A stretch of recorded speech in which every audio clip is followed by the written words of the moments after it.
इथं कापसाला पाणी नाही आणि ऊस लावा म्हणतोय आणि ह्यो कृषी मंत्री. पण तू असं का समजतोयस की सगळ्या चुका त्यांच्याच असतात? शेतकऱ्यांच्या पण काही चुका असतात की. काय चूक असती शेतकऱ्यांची? काय चूक होती नंदूची? काय दुबार पेरणी करणं ही चूक आहे का विहिरीला पाणी नाही लागलं ही चूक आहे? आता ह्यावर उपाययोजना काढण्यासाठीच लढतोय ना आम्ही. हा अहवाल का करते मी? काय असतो तुमच्या अहवालात? हेच की शेतकरी कर्ज काढून लग्न लावतो पोरींचं. अरे तुमच्या एका वर्षाच्या शेंबड्या पोराच्या बर्थडे पार्टीवर तुम्ही हजारो रुपये खर्च करता लग्नापेक्षा जास्त. त्याचं काही नाही होय. आता कुणाकुणाकडे असतात पैसे ते करतात खर्च. पण पैसे कुणाकुणाकडेच का असतात? सगळ्यांकडे बऱ्याच जणांकडे का नसतात? आमच्या बटाट्याला 2 रुपये भाव आणि तुम्ही 4 वेफर पाकिटात टाकून 10 रुपयाला विकणार. आमचा कांदा सडला तरी विकला जात नाही आणि शहरात कांदा भेटत नाही. असं का?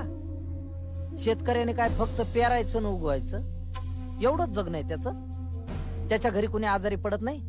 त्याला पुरी उजवायच्या नसतात? दरवर्षी 5-50 हजार रुपये मातीत टाकून दाखवा. पाऊस येईल का? बियाणं चांगलं मिळेल का? पीक चांगलं येईल का? भाव चांगला राहील का? काही माहित नसतं.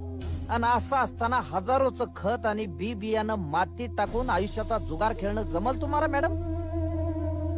आमच्या कापसाचा भाव ठरवता तुम्ही आणि 5 पैसे प्रोडक्शन कॉस्ट असलेले इंजेक्शन तुम्ही 1000ला विकता. तेव्हा विचारता का?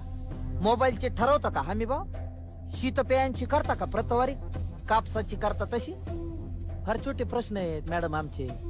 आम्हाला चांगलं बियाणं द्या, मुबलक पाणी द्या, आमच्या पोराच्या चांगल्या शिक्षणाची आरोग्याची सोय करा आणि आमचं बी जगणं मान्य करा.